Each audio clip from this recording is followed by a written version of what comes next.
Dans cette nouvelle vidéo, je vais vous parler du confort thermique en été. Il faut savoir que le confort d'été, c'est la principale problématique pour les maisons modernes. En fait, les maisons RT 2012 notamment ont été très bien étudiées pour ce qui était de la partie hivernale, mais dès qu'on reste avec une ossature bois ou alors une isolation thermique intérieure, en fait, on a des gros problèmes de surchauffe en été. Donc il y a énormément de personnes qui ont investi dans des maisons récentes qui sont obligées d'installer des climatisations pour garantir un confort minimal en été, pour éviter les surchauffes. C'est pas rare dans les maisons RT 2012 de se retrouver avec des températures qui dépassent 30 degrés dès qu'il fait un petit peu chaud ou dès qu'il y a un peu de soleil à l'extérieur. Et je vais vous montrer également qu'il est possible de climatiser naturellement une maison passive sans avoir besoin de VMC thermodynamique ou de micro-pompes à chaleur, de puits canadiens, etc. Tout ça, il n'y en a pas besoin, parce qu'on va compter naturellement sur l'isolation de la maison, pour éviter que la chaleur rentre depuis l'extérieur et ne fasse chauffer l'intérieur de la maison. Et on va aussi compter sur l'inertie thermique. Donc l'inertie thermique, elle a pour rôle en fait de stocker la fraîcheur. On va faire rentrer la fraîcheur de la nuit en fait dans la maison, et on va la stocker donc dans les murs, dans les dalles, en fait, dans la partie lourde de la maison. Et ensuite, le rôle de l'inertie thermique, c'est également d'absorber la production de chaleur tout au long de la journée. Donc la chaleur, ça va être la chaleur humaine par exemple, le fait d'habiter la maison, on crée de la chaleur naturellement. Et il y a les apports comme les apports des appareils électriques, donc les frigos, les lave-vaisselle, etc. Donc tout ça, ça crée de l'énergie qui va se transformer en chaleur.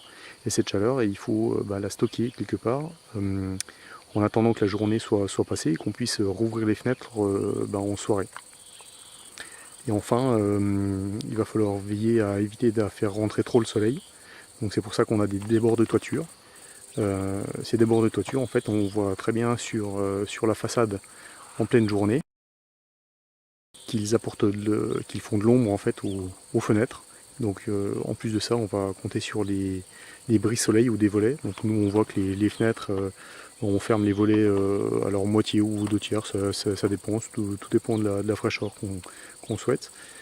Le but en fait, c'est de conserver la fraîcheur dans la maison, mais aussi de conserver une qualité de vie, donc une lumière suffisante pour le bien-être.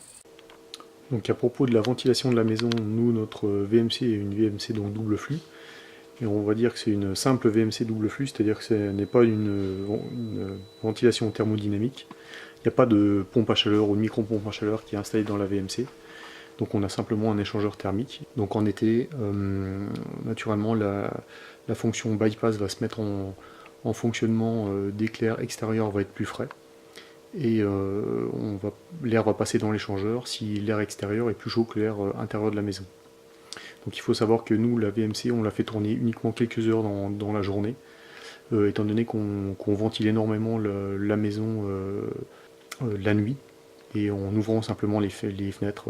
Voilà. Donc bien penser à utiliser et à installer des moustiquaires chez vous, parce que c'est vraiment pratique pour pouvoir ouvrir tranquillement les fenêtres. Alors aujourd'hui, on n'est pas du tout en période de canicule, on est une journée d'été, on va dire, classique.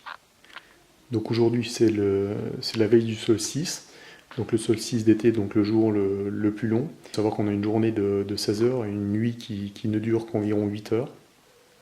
Donc en plus, ça a été donc une journée très ensoleillée, donc les apports solaires sont vraiment au maximum.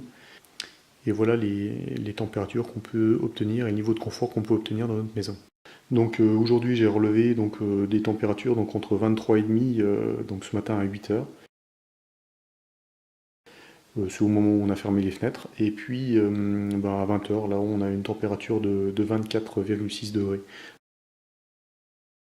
Donc en l'espace de la journée, on a stabilisé la température, n'a évolué que de 1 degré.